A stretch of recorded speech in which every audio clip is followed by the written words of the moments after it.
السلام علیکم سر، پہلے تو شکریہ کہ آپ نے اتنی اچھی ڈسکشن کی.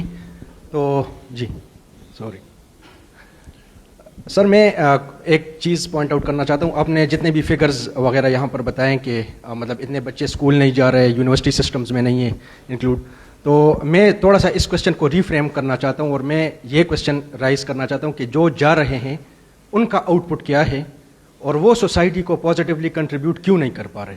ٹھیک ہے، ہمارا بچہ جب 16 ایئرز آف ایجوکیشن، میں ریسنٹلی کوریا سے PhD کر کے آیا ہوں، تو میں ذرا وہاں کا انوائرمنٹ آپ کے سامنے لانا چاہتا ہوں کہ ہمارا بچہ جب 16 ایئرز آف ایجوکیشن کر کے باہر نکلتا ہے، اس کو یہ نہیں پتا کہ میں کیریئر میں کس طرف جاؤں، وہ بالکل بلائنڈ ہوتا ہے.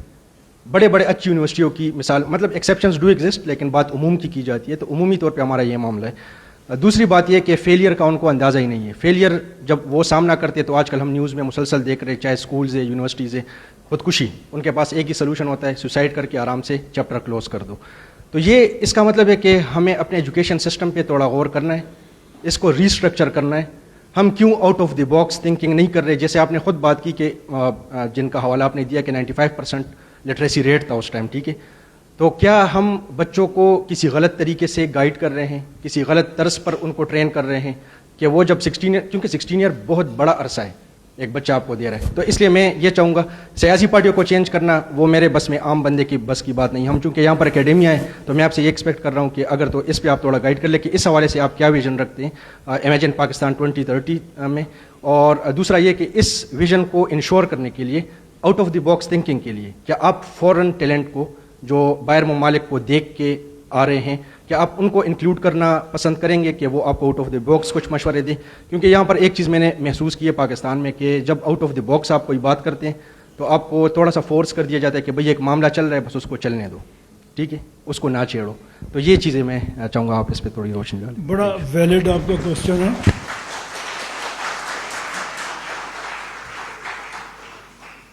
16 سال تو ذرا لمبا عرصہ ہے. میں آپ کو ایک لوکل ہمارے پاکستان کی NGO ہے اثر کے نام سے، اس نے ایک سروے کیا اور اس نے یہ دیکھا کہ 40% بچے جو کلاس 5 میں پڑھ رہے ہیں وہ کلاس 2 کی کتاب نہیں پڑھ سکتے.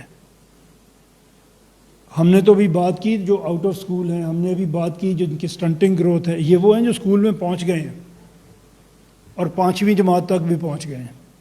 آدھے سے زیادہ بچے 5ویں جماعت تک جاتے جاتے سکول چھوڑ دیتے ہیں. ابھی ہم نے ان کی بات نہیں کی، لیکن یہ وہ بچے ہیں.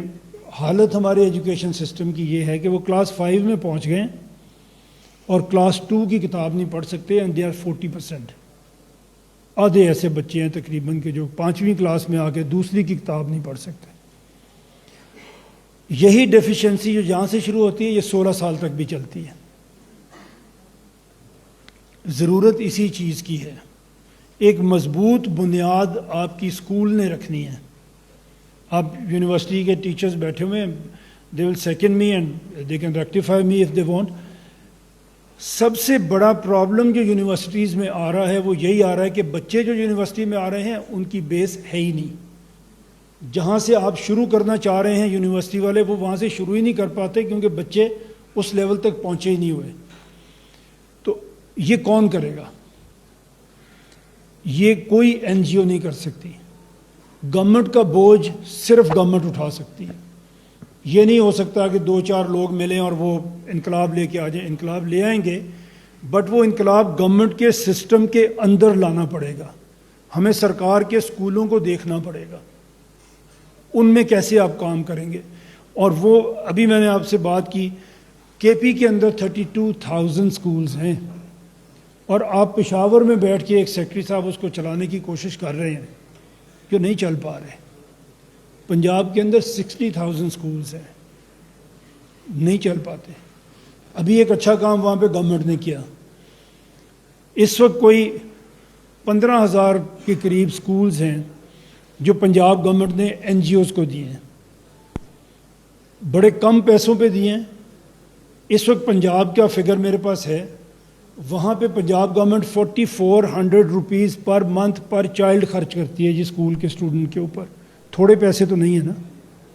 اچھے اچھے پرائیویٹ اسکولوں کی فیس اس سے کم ہے اور گورنمنٹ اسکولز کی بلڈنگز پرائیویٹ اسکول سے بہت بہتر ہیں.